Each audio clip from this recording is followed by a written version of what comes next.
Deseo que el amor de Dios, que la paz de su Hijo y la comunión del Santo Espíritu sea con todos ustedes que están oyendo este mensaje o este estudio de la parte del Señor.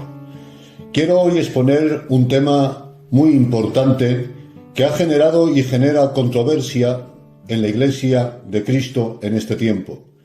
Me refiero al papel de la mujer en la Iglesia del Señor. Quiero empezar afirmando que Dios sí cuenta con las mujeres espirituales para usarlas en su obra. Hechos 2 dice: y en los postreros días, dice Dios, derramaré de mi espíritu sobre toda carne, y vuestros hijos y vuestras hijas profetizarán.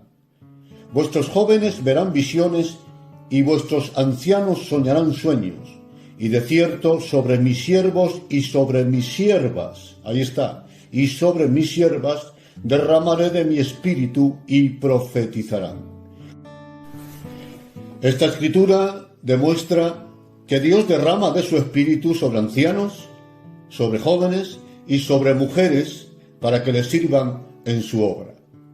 Pablo también resalta a varias mujeres por la gran labor que hicieron en la Iglesia del Señor en el primer siglo.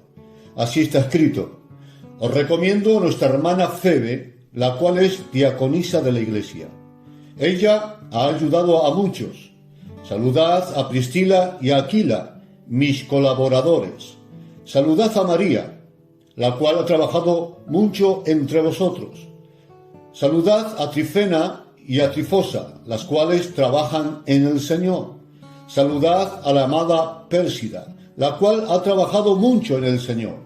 O sea, el Espíritu Santo sí cuenta con mujeres santificadas para que trabajen en la obra de Dios, y también derrama sobre ellas dones para que sean de bendición en la obra del Señor. La pregunta ahora es: ¿llama Dios a mujeres para ejercer ministerios de gobierno y de enseñanza en la Iglesia? Veamos. Todo aquel que haya leído con atención las Escrituras se habrá dado de cuenta de algo muy significativo. Jamás Dios delegó a ninguna mujer un ministerio de autoridad sobre el varón ni de enseñanza pública en la Iglesia. Hay quienes niegan esto e intentan defenderlo mencionando a algunas mujeres de la historia. Por ejemplo, Ana la profetisa. Leo el texto. Ana, profetisa, viuda hacía 84 años, no se apartaba del templo, sirviendo de noche y de día con ayunos y oraciones. Respecto a que Ana era profetisa, se ha de hacer aquí diferencia entre el don de profecía y el oficio de profeta. Veamos. Respecto al ministerio, el profeta del Antiguo Testamento lideraba, enseñaba e instruía a otros jóvenes profetas. También los profetas ungían reyes, ejercían autoridad sobre el pueblo, establecían ministerios de gobierno y ejecutaban la justicia divina. Sin embargo, Ana, como ninguna otra mujer, podía hacer nada de lo mencionado. Ni siquiera asistían a la escuela de profetas. Una mujer podía y puede recibir el don de profecía, y está limitado solo a dar la profecía. Pero el oficio o ministerio de profeta solo era dado a varones escogidos por Dios, como dijo Dios a Jeremías: mira que te he puesto en este día sobre naciones y sobre reinos, y te he dado autoridad para arrancar y para destruir, para arruinar y para derribar, para edificar y para plantar. Notad, hermanos, que Dios empieza diciendo a Jeremías: yo te he puesto. O sea, los profetas son llamados y puestos, plantados sobre pueblos para ejercer autoridad, mientras que el don profético se recibe y se limita a profetizar. Y es muy significativo lo que ocurrió en casa de Felipe. Lo leo. Este tenía 4 hijas doncellas que profetizaban, y estando Pablo en casa de Felipe, descendió de Judea un profeta llamado Agabo, que tomando el cinto de Pablo y atándose los pies y las manos, dijo: esto dice el Espíritu Santo: Así atarán los judíos en Jerusalén al varón de quien es este cinto. Hermanos, ¿acaso Dios no podía haber usado a alguna de las 4 doncellas que tenían el don profético? Por supuesto que sí. Sin embargo, Dios hizo que un profeta de Judea recorriera 108 kilómetros para profetizar al apóstol Pablo. Y esto es muy significativo. Este hecho demuestra que el ministerio de profeta tiene una autoridad para ministrar que no tiene el que solo ha recibido el don profético. Y otro detalle muy importante es que Samuel fue el primer ministerio de profeta reconocido en Israel tras su entrada en Canaán. Y eso que antes que Samuel ya hubo mujeres que profetizaron.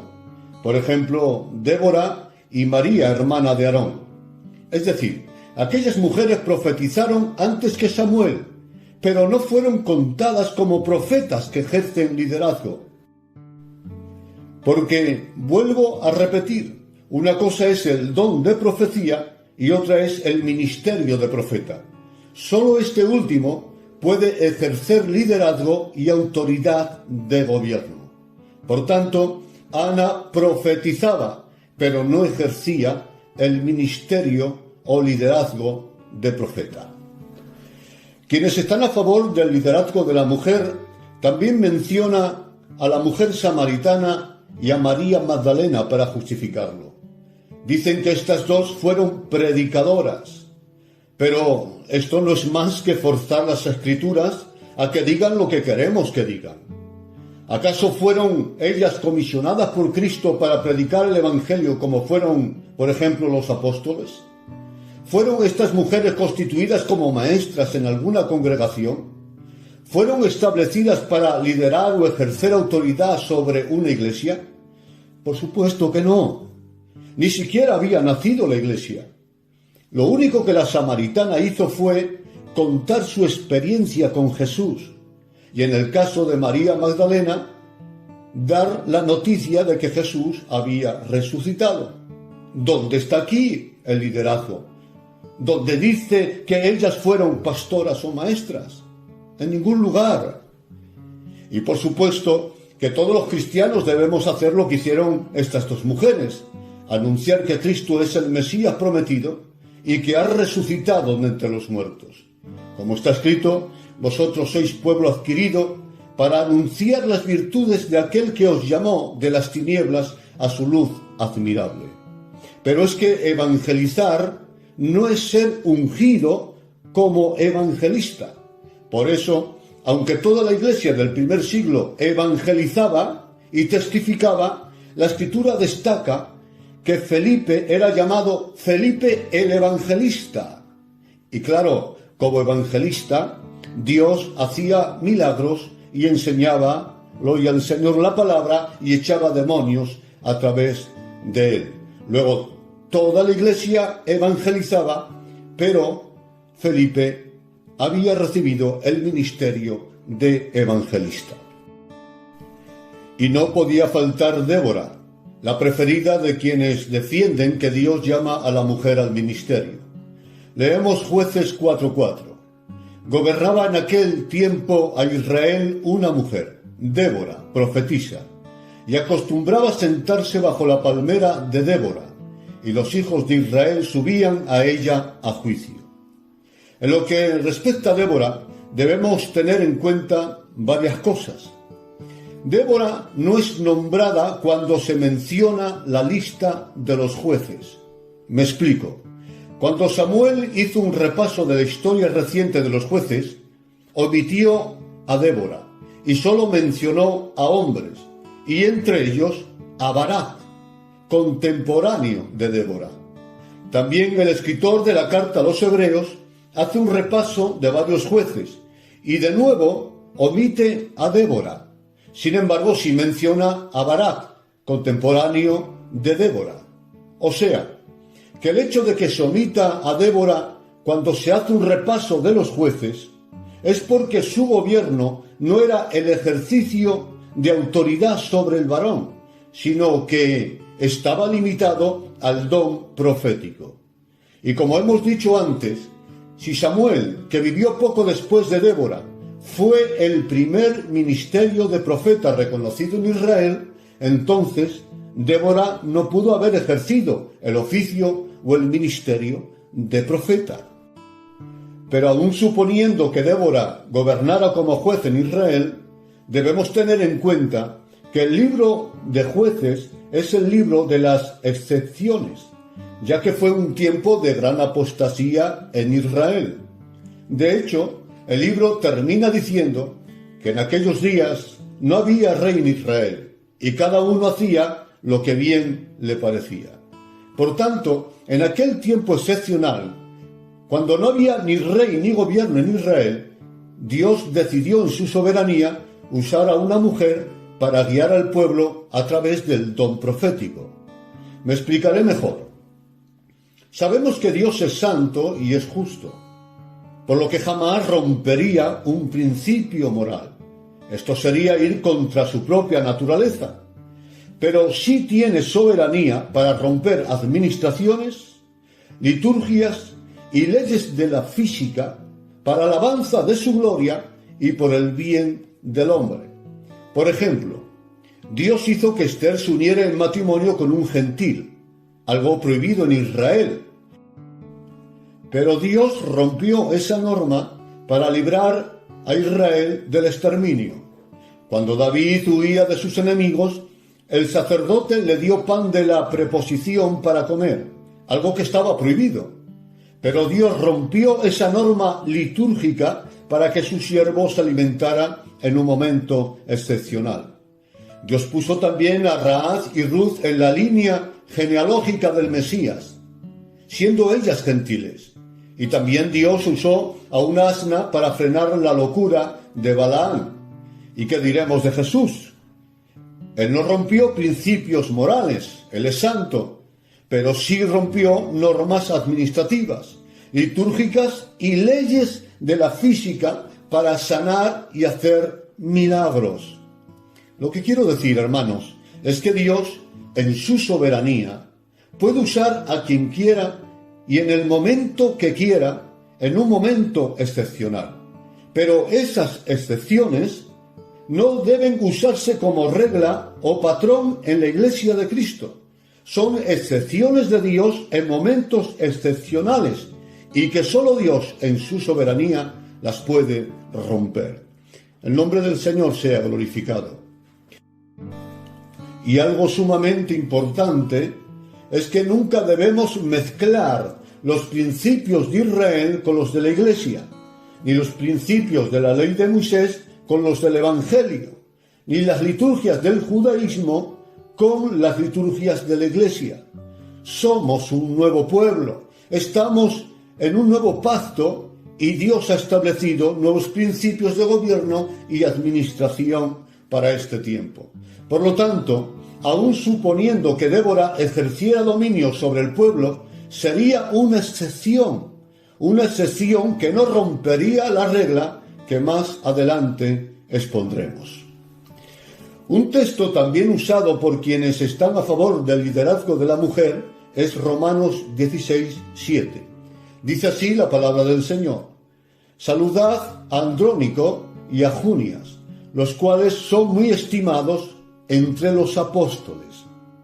Ellos dicen que Junias era una mujer y que además era apóstol. Pero este texto no es objetivo y además tiene muchas lagunas. Primero, es imposible saber si este nombre se refiere a un hombre o se refiere a una mujer. El nombre puede ser equivalente al femenino Junia o tratarse de la abreviatura de un nombre masculino común, Junianus. Segundo, aun si Junias fuera una mujer, no dice que fuera apóstol, sino que Andrónico y Junias eran muy estimados entre los apóstoles. Tercero, cabe la posibilidad que Andrónico fuera apóstol y Junias solo su esposa. Y cuarto, en el capítulo 16 de Romanos, Pablo menciona a 20 hombres y a 10 mujeres, suponiendo que Junias fuera mujer. y a ninguno de los mencionados se relaciona con el ejercicio de algún ministerio de liderazgo o de autoridad. Todo indica que los mencionados eran comunes creyentes. El objetivo de Pablo era hacer un merecido reconocimiento a estos grandes cristianos por el gran servicio que hacían a los santos, aunque no fueran líderes. Y en esta lista de grandes creyentes estaba Junias, fuera hombre o fuera mujer, pero no era más, parece ser, que una mera creyente. Por tanto, el texto donde aparece Junias no es objetivo de ningún modo. Otro texto que menciona quienes afirman que la mujer puede ejercer liderazgo es Gálatas 3:28, donde dice: ya no hay judío ni griego, no hay esclavo ni libre, no hay varón ni hay mujer. Veamos, aquí Pablo está enseñando que el llamado a la salvación por gracia es un llamado universal, sin distinción de raza, de estatus social ni de género, y que además la Iglesia es una unidad, un cuerpo, una familia. Mas en su carta a los Efesios, el mismo apóstol hace distinción entre la unidad y la diversidad dentro del cuerpo de Cristo, que es la Iglesia. Así está escrito: solícitos en guardar la unidad del Espíritu en el vínculo de la paz, un cuerpo y un espíritu, como fuisteis también llamados a una misma esperanza de vuestra vocación, un Señor, una fe, un bautismo, un Dios y Padre de todos, el cual es sobre todos y por todos y en todos. Aquí Pablo se refiere a la igualdad y dignidad que todos, sin excepción, hemos recibido en Cristo. Pero luego habla de los roles, de la diversidad de funciones, dones y ministerios que el Espíritu reparte a cada miembro del cuerpo. Dice así: pero a cada uno de nosotros fue dada la gracia conforme a la medida del don de Cristo. Y él mismo constituyó a unos apóstoles, a otros profetas, a otros evangelistas, a otros pastores, a otros maestros, etcétera, etcétera. O sea, todos tenemos un mismo espíritu, un mismo bautismo, una misma dignidad en Cristo, pero cada uno hemos recibido un don o un ministerio, y esto lo hace el Espíritu como Él quiere en su soberanía.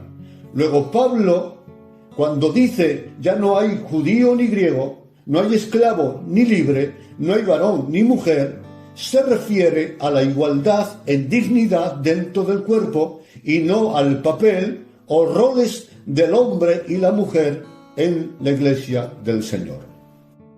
Por todo lo expuesto, no hay base bíblica para defender que Dios haya dado algún ministerio de liderazgo a alguna mujer en la Iglesia y en la historia bíblica. Dios nunca delegó a ninguna mujer ninguna autoridad de gobierno sobre el varón, ni en Israel ni en la Iglesia. Todos, absolutamente todos los ministerios de gobierno y de enseñanza en la historia bíblica fueron ejercidos por varones. Todos los patriarcas a los que Dios eligió fueron hombres. Todos los reyes fueron hombres. Todos los sacerdotes fueron hombres. Todos los consejeros y jueces que Moisés estableció en el desierto fueron hombres. Todos los ancianos que gobernaban las tribus de Israel fueron hombres. Todos los rabinos fueron hombres. Todos los miembros del Sanedrín fueron hombres. Todos los ministerios de profeta fueron hombres. Todos los apóstoles fueron hombres. Todos los maestros fueron hombres. Todos los pastores fueron hombres. Todos los evangelistas fueron hombres. Los apóstoles del Cordero fueron hombres. Los 70 enviados por Cristo a predicar fueron hombres. Los autores reconocidos que fueron inspirados para escribir las Sagradas Escrituras también fueron hombres.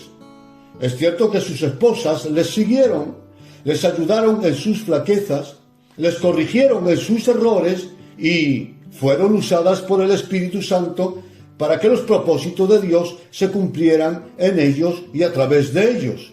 Aquellas mujeres hicieron un gran papel como ayudas idóneas y serán premiadas en la eternidad, pero ninguna de ellas lideraron o ejercieron un liderazgo de autoridad.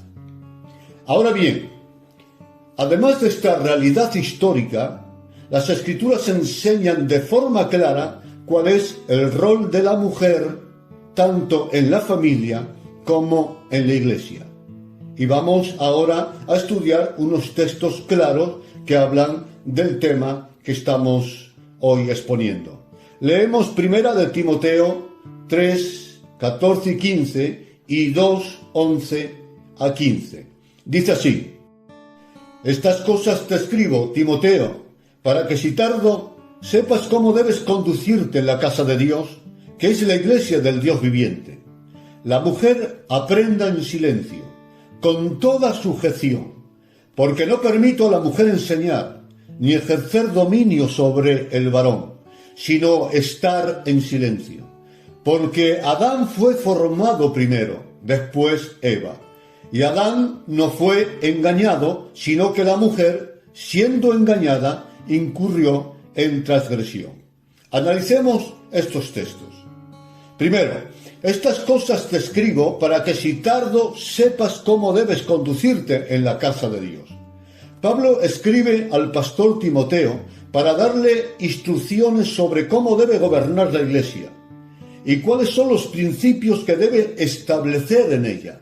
Y entre otras cosas, le informa sobre el rol de la mujer en la iglesia. Y dice así: la mujer aprenda en silencio. A la mujer, por lo tanto, se le concede aprender, instruirse, conocer la sana doctrina, pero en silencio. O sea, no le es permitido enseñar. Sigue diciendo, con toda sujeción. Esto es que no debe liderar ni ejercer autoridad sobre la iglesia. Antes bien, debe estar en sujeción a la autoridad ministerial que Dios haya establecido en la iglesia. Sigue diciendo el apóstol Pablo, porque no permito. Aquí Pablo usa su autoridad apostólica para marcar dos líneas rojas que ninguna mujer cristiana debe traspasar. Lo leo textualmente. No permito a la mujer, primero, enseñar. Segundo, ni ejercer dominio sobre el hombre. O sea, no permito a ninguna mujer ejercer ministerio de predicación, ni autoridad de gobierno, ni de liderazgo. Y de nuevo repite, sino que debe estar en silencio. Y no es ni un consejo, ni una opinión, es una prohibición, no permito. Y esto no es negociable. Ahora bien, los que defienden que Dios llama a la mujer para ejercer liderazgo en la iglesia, dicen que Pablo no lo permitió en ese tiempo por un asunto de cultura de aquel tiempo. Pero, ¿es realmente así? En ninguna de las maneras, todo lo contrario. Pablo siempre se opuso a toda tradición y filosofías que se oponían al santo evangelio, incluso al judaísmo que antes él mismo creía y defendía. Él dijo en una ocasión a los Gálatas, si aún nosotros, o un ángel del cielo, os anunciaren otro evangelio diferente al que os hemos anunciado, sea anatema, es decir, sea maldito. Como antes hemos dicho, también ahora lo repito, dice Pablo, si alguno os predica diferente evangelio del que habéis recibido, sea anatema o maldito. Pablo, hermanos, era radical con la doctrina. No negociaba, no callaba, no la escondía, y mucho menos para agradar a los hombres, como él mismo declaró. ¿Busco ahora el favor de los hombres o busco el favor de Dios? ¿O trato de agradar a los hombres? Pues si todavía agradara a los hombres, no sería siervo de Cristo. Él tenía, hermanos, claro que había sido llamado a defender el Evangelio, y así lo declara, estoy puesto para defensa del Evangelio. Su máxima como apóstol era enseñar la verdad de forma fidedigna, y así lo expresó. Teniendo nosotros este ministerio, Renunciamos a lo oculto y vergonzoso, no andando con astucia, ni adulterando la palabra de Dios, sino por la manifestación de la verdad, recomendándonos a toda conciencia humana delante de Dios. Gloria a nuestro Dios. Él mismo nos exhorta a nosotros a no caer en el engaño de las filosofías y tradiciones humanas, y así lo demanda: mirad que nadie os engañe por medio de filosofías y huecas sutilezas, según las tradiciones de los hombres, conforme a los rudimentos del mundo, y no según Cristo. No fue por un asunto de cultura o por no herir los sentimientos que Pablo prohibiera a la mujer ejercer liderazgo o ministerio. No encaja con su carácter ni con su apostolado. Defender tal teoría sería decir que Pablo no fue fiel a Dios como ministro de la verdad. Pablo no defendía ideologías, hermanos. Pablo defendía el santo evangelio por el cual le mataron. Gloria a nuestro Dios. Pero continuemos analizando Primera de Timoteo, capítulo 2. Dice: porque Adán fue formado primero, después Eva. Y Adán no fue engañado, sino que la mujer, siendo engañada, incurrió en transgresión. Hermanos, este porqué que menciona Pablo indica que el apóstol va a explicar ahora las bases sobre las que establece el rol de la mujer en la iglesia. Y no son precisamente principios de cultura, sino principios de las Escrituras. Pablo va al Génesis, cuando aún no existía culturas, ni religiones, ni filosofías, cuando Dios diseñaba el rol del varón y de la mujer. Veamos. Dice: porque Adán fue formado primero, después Eva. Con esta frase, Pablo establece el orden de jerarquía en el diseño original de Dios. O sea, Dios creó a Adán como cabeza de la creación y luego creó a Eva para ser colaboradora del liderazgo que recibió Adán como cabeza. Este mismo argumento doctrinal también lo enseña el apóstol Pablo en su carta a los Corintios. Dice así: pero quiero que sepáis que Cristo es la cabeza de todo varón, y el varón es la cabeza de la mujer, y Dios la cabeza de Cristo, porque el varón es imagen y gloria de Dios, pero la mujer es gloria del varón. Porque el varón no procede de la mujer, sino la mujer procede del varón. Y tampoco el varón fue creado por causa de la mujer, sino la mujer fue creada por causa del varón. Hermanos, aquí cabeza es autoridad, es decir, Cristo se sujetó a la autoridad del Padre. El varón debe sujetarse a la autoridad de Cristo, que es su cabeza, y la mujer debe sujetarse a la autoridad del varón, porque el varón es gloria de Dios, pero la mujer es gloria del hombre, pues del hombre, dice Pablo, procede. O sea, de nuevo Pablo defiende que la mujer debe estar sujeta al varón porque Adán fue formado primero y por lo tanto, dentro de la jerarquía, él tiene mayor autoridad. Y es muy importante atender a la siguiente declaración del apóstol Pablo. Dice así: porque el varón no fue creado por causa de la mujer, sino la mujer por causa del varón. Otras versiones dicen el texto así: tampoco fue creado el varón con miras a la mujer, sino la mujer con miras al varón.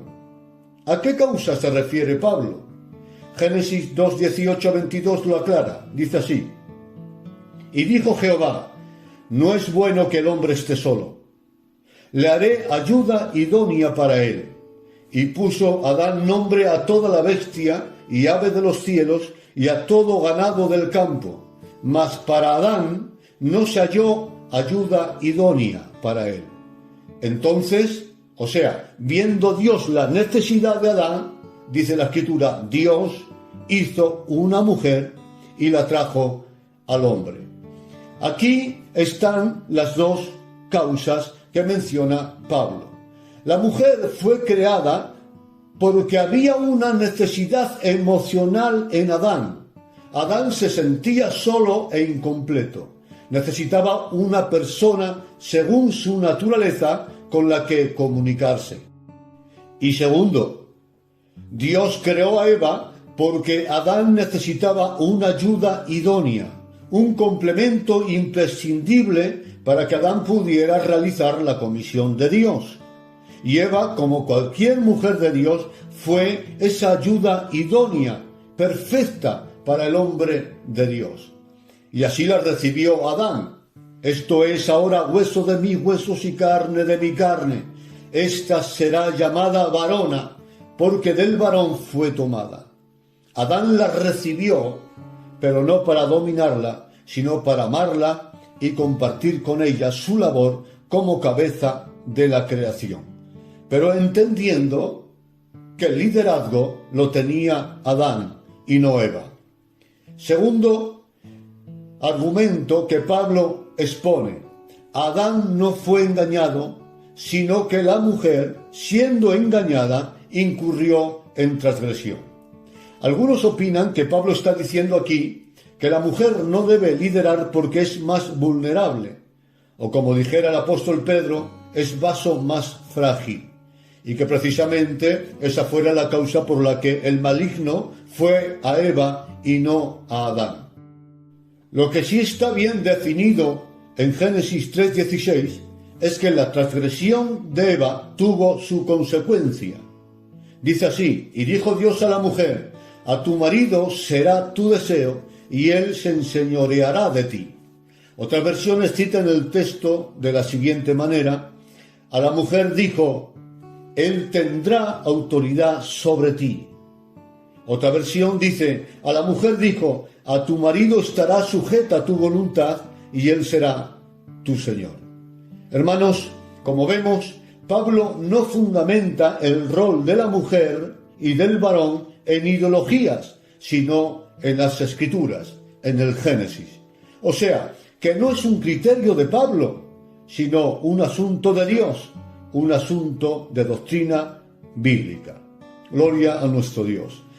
Leemos ahora 1 Corintios 14, 33 a 40. Dice así: Dios no es Dios de confusión, sino de paz. Como en todas las iglesias de los santos, vuestras mujeres callen en las congregaciones, porque no les es permitido hablar, sino que estén sujetas, como también la ley lo dice. Y si quieren aprender algo, pregunten en casa a sus maridos, porque es indecoroso que una mujer hable en la congregación.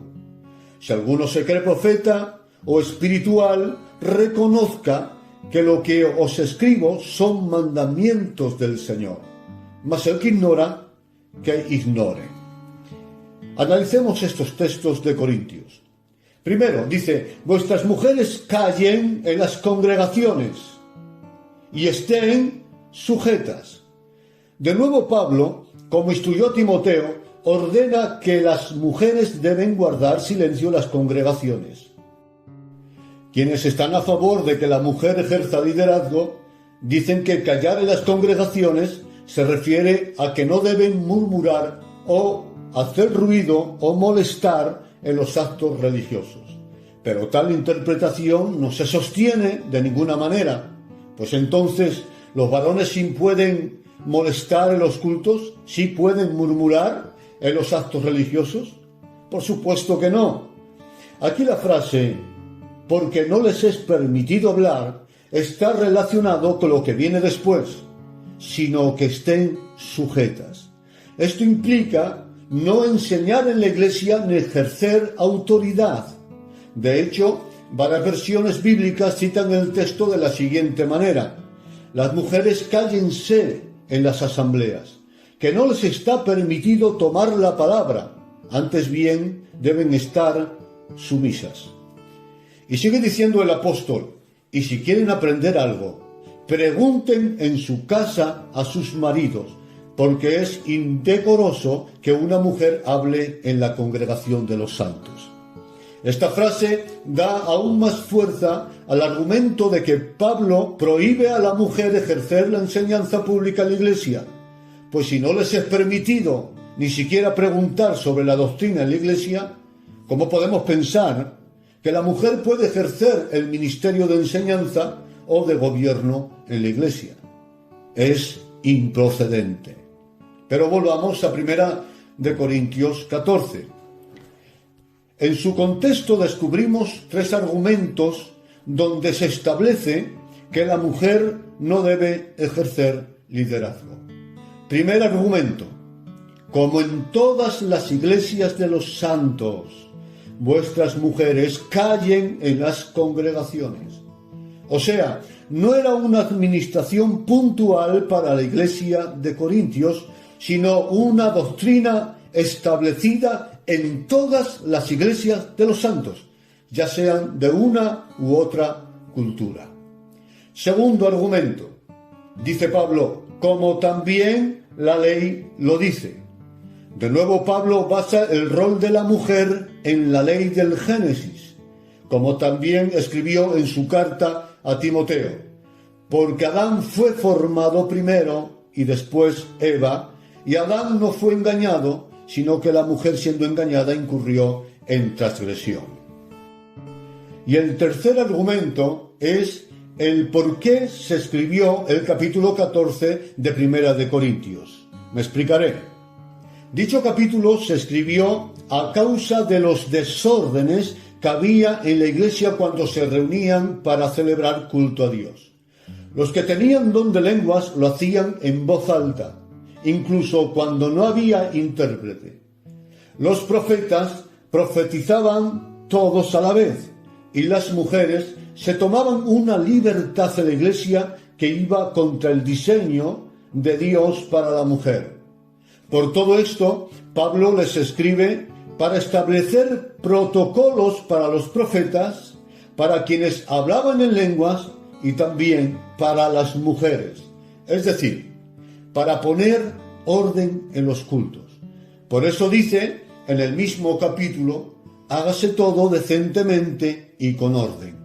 Pues bien, después de establecer protocolos de administración, dice el apóstol, y si alguno se cree profeta o espiritual, reconozca, vuelvo a repetir, reconozca que lo que os escribo son mandamientos del Señor. Amén.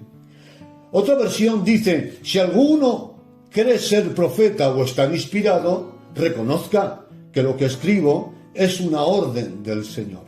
O sea, hermanos, que no es una cuestión de criterio, ni de tradiciones, ni de machismo, sino mandamientos de Dios, principios doctrinales para toda la Iglesia de Cristo, en todo lugar y en todo tiempo. En fin, son mandamientos de Dios. Ahora bien, todo lo que Pablo establece con respecto al rol de la mujer en la Iglesia tiene perfecta conexión con el rol de la mujer en la familia. Leemos Efesios 5, 21 a 24. Dice así, las casadas estén sujetas a sus maridos, como el Señor, porque el marido es la cabeza de la mujer, así como Cristo es cabeza de la Iglesia, la cual es su cuerpo, y Él es su Salvador. Así que como la Iglesia está sujeta a Cristo, así también las casadas lo estén a sus propios maridos. Pedro también escribió, asimismo vosotras, mujeres, estad sujetas a vuestros maridos, como Sara obedecía a Abraham llamándole Señor, de la cual vosotras habéis venido a ser hijas si hacéis el bien. Hermanos, sujetarse implica reconocimiento, respeto y obediencia a una autoridad.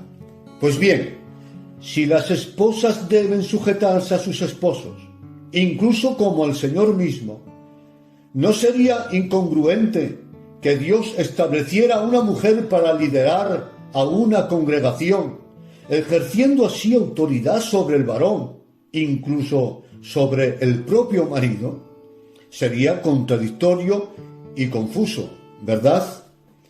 Pero miren lo que enseña las Escrituras respecto a José y María en lo que respecta al rol del hombre y de la mujer en la familia.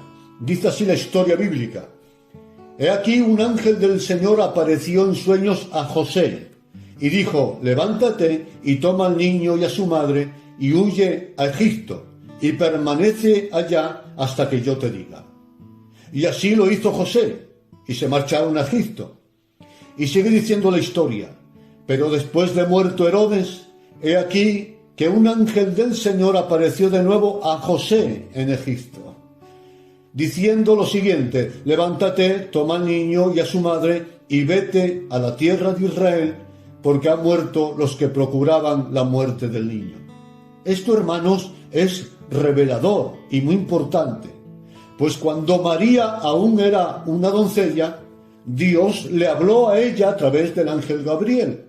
Pero cuando ya se estableció el matrimonio, Dios ya no se dirigía a María, sino a José, a la cabeza, a la autoridad del hogar, dándole al varón la autoridad de liderar y de gobernar. Dicho de otra manera, Dios estableció un rol en la familia y en la iglesia, y Él mismo lo respeta, como no podía ser de otra manera. Amén. Vamos ahora a un último argumento bíblico. Lo hallamos en los requisitos para ejercer labores y ministerios en la Iglesia de Cristo. Veamos. Primero, requisitos para los diáconos. Los diáconos asimismo deben ser honestos, sin doblez, no dados a mucho vino, no codiciosos de ganancias deshonestas, que guarden el ministerio de la fe con limpia conciencia. Las mujeres igualmente sean honestas, no calumniadoras, sino sobrias y fieles en todo. Segundo, requisitos para los obispos. Es necesario que el obispo sea irreprensible, marido de una sola mujer, sobrio, prudente, decoroso, hospedador, apto para enseñar y que gobierne bien su casa. Tercero, requisitos para los ancianos. Estos eran ministerios locales que tenían autoridad de gobierno. Dice así: por esta causa te dejé en Creta, para que corrigieses lo deficiente y establecieses ancianos en cada ciudad, así como yo te mandé. El que fuere irreprensible, marido de una sola mujer, y tenga hijos creyentes que no estén acusados de disolución ni de rebeldía. Hermanos, en las escrituras leídas, Pablo establece los requisitos para ejercer el diaconado, el obispado y el ministerio gobernativo de anciano. Y cuando se refiere a los requisitos para el diaconado, menciona a hombres y mujeres, porque el diaconado puede ser ejercido por hombres y por mujeres. De hecho, nuestra hermana Febe fue diaconisa de la Iglesia en el primer siglo. Sin embargo, hermanos, cuando establece los requisitos para obispos y ancianos, estos son ministerios de gobierno y de enseñanza, omite a la mujer. Ya no pone a la mujer, sino que establece que sólo el hombre puede tomar esta labor de gobierno y de enseñanza. Queridos oyentes, digo con sinceridad que si en las Escrituras hubiera argumentos claros que demostraran que Dios realmente también puede llamar a una mujer a liderar, a enseñar o a gobernar en la Iglesia de Cristo, créanme, lo aceptaría y me sujetaría con toda humildad. Sería mi deber como cristiano. Sin embargo, hermanos míos, las Escrituras establecen, y sin ninguna duda además, que Dios no llama a ninguna mujer a liderar. Que ninguna mujer puede ni debe ejercer ninguno de los 5 ministerios que Pablo menciona en su carta a los Efesios, sino que estén sujetas, como también la ley divina lo dice.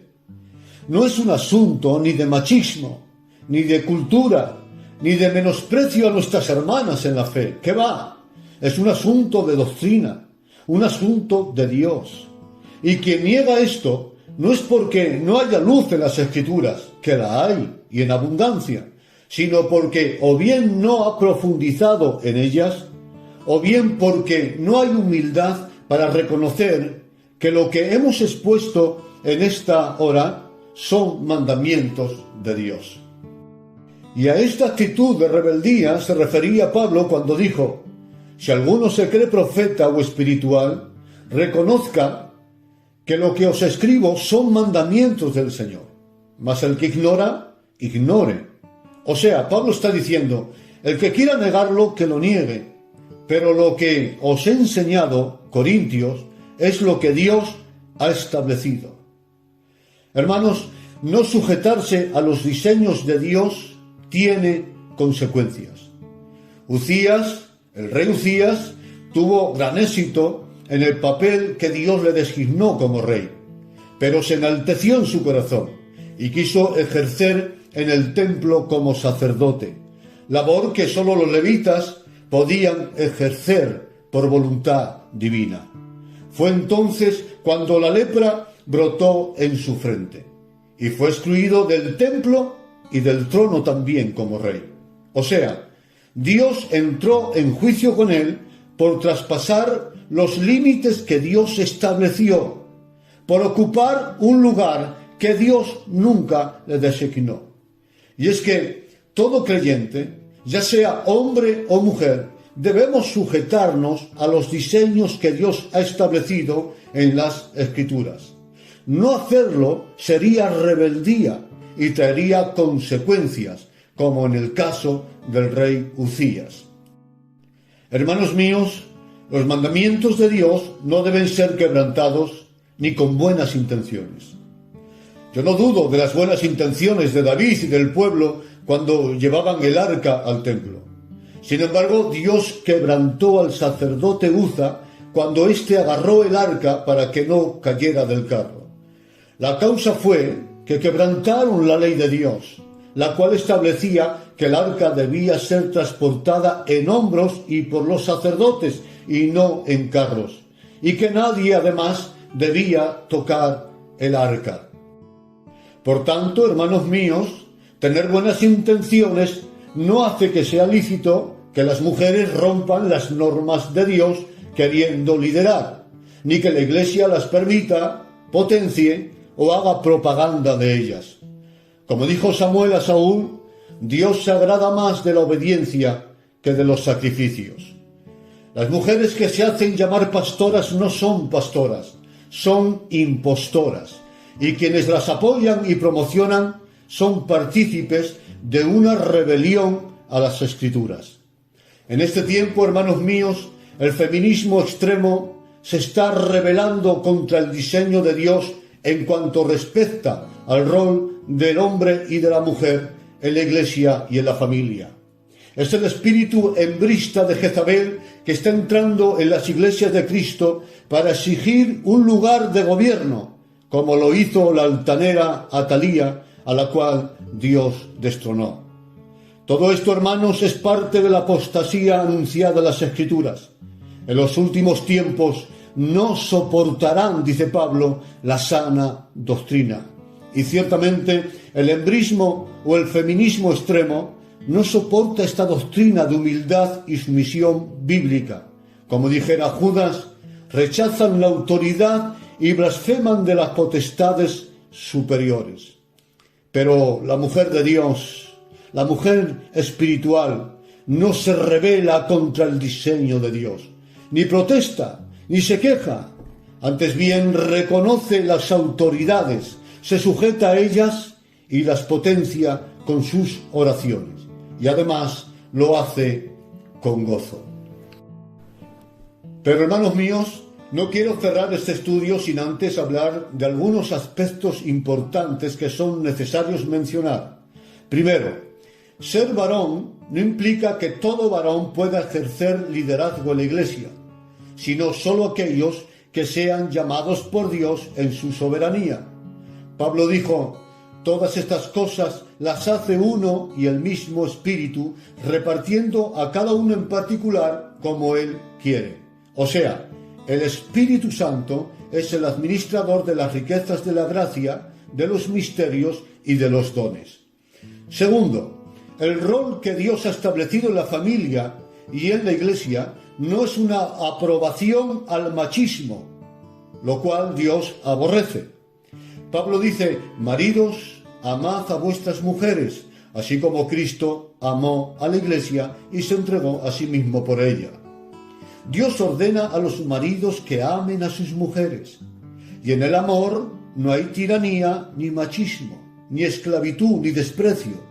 Como está escrito, el amor es sufrido, es benigno, el amor no tiene envidia, el amor no es jactancioso, no se envanece, no hace nada indebido, no busca lo suyo propio, no se irrita, no guarda rencor. Todo lo sufre, todo lo cree, todo lo espera, todo lo soporta. Por lo tanto, la Biblia exige, demanda al varón que ame a su mujer, y en el amor hay respeto, hay confianza. ¿Y qué dice el apóstol Pedro? Maridos, vivid con ellas sabiamente, dando honor a la mujer como a vaso más frágil. Tercero, la mujer no es inferior al varón en naturaleza. Dice el libro de Génesis: el día en que Dios creó al hombre, a semejanza de Dios lo hizo, varón y hembra los creó. Es decir, la mujer también fue creada con semejanza divina. Y continúa la Escritura diciendo algo maravilloso: y los bendijo y llamó el nombre de ellos Adán. Esto revela la igualdad en naturaleza. Cuarto, sujetarse a las autoridades establecidas por Dios no implica ser inferior. De hecho, Jesús, como cordero, fue llevado al matadero, y como oveja enmudeció delante de sus trasquiladores y no abrió su boca. Jesús se sujetó a la autoridad del Padre, y a la autoridad del Espíritu, y a la autoridad de sus padres terrenales, y a la autoridad de Juan el Bautista, y a la autoridad de la ley de Moisés, y a la autoridad de Roma, y a la autoridad de Pilatos. ¿Implica eso que Jesús era inferior a ellos? Claro que no. Jesús era y es Dios soberano en el cielo, en la tierra y debajo de la tierra. Luego, esto implica que obedecer las autoridades y sujetarse a ellas con humildad no significa ser inferior en dignidad. Todo lo contrario, la humildad y la obediencia engrandece al hombre y a la mujer. Una mujer de Dios que se sujeta con humildad al diseño divino no es menos que un apóstol, o que un maestro, o que un pastor. A todos los miembros del cuerpo de Cristo se nos ha dado la misma dignidad de hijos. Como está escrito: no hay judío ni griego, no hay esclavo ni libre, no hay varón ni mujer, porque todos vosotros sois uno en Cristo Jesús. Quinto, Dios cuenta con las mujeres para usarlas en su obra, como usó a la samaritana para llevar almas a Cristo, como usó a Febe ejerciendo el diaconado, como usó a Ana la profetisa para orar y ayunar por la obra de Dios, como usó en alabanza a María, hermana de Aarón, para animar al pueblo a darle la gloria a Dios, como usó a Abigail para evitar enfrentamientos entre familias, como usó a Débora en la profecía, como usó a Esther, la cual se jugó la vida para evitar el exterminio de su pueblo, como usó a Loida y a Eunice para educar en la fe al niño Timoteo y formarle en la doctrina, como usó a aquellas ancianas que enseñaban a las jóvenes a cómo deberían amar a sus maridos y cuidar de sus casas. Hermanos, en nuestra misión Filadelfia contamos con un ejército maravilloso de mujeres santas y maduras, que pueden ser potencialmente usadas por Dios para hacer tambalear el reino de las tinieblas, para provocar avivamientos y para hacer que el reino de Dios avance y se extienda. Y de ningún modo debemos arrinconarlas. Ruego, por tanto, a la misión a la que pertenezco, que evitemos ser influenciados por ese espíritu machista arraigado a nuestra cultura, el cual puede estar evitando que Dios use a esas mujeres llenas del Espíritu Santo. Ruego que se use más a las mujeres espirituales para trabajar en la obra de Dios, que se les enseñe la sana doctrina, que se les enseñe la teología de la oración, que se les prepare para la evangelización, que se les motive a procurar y a buscar los dones del Espíritu Santo. No nos perdamos esas cosas gloriosas que Dios quiere y puede hacer a través de nuestras hermanas en la fe. Pero también ruego a nuestra misión Filadelfia que nunca se conceda a ninguna mujer ningún ministerio de liderazgo, de autoridad sobre el varón ni de enseñanza pública en la Iglesia. Que contemos con nuestras hermanas en la fe para trabajar en la obra del Señor, pero siempre dentro del diseño bíblico para la mujer y el varón, sin traspasar los límites que las Escrituras marcan de forma clara.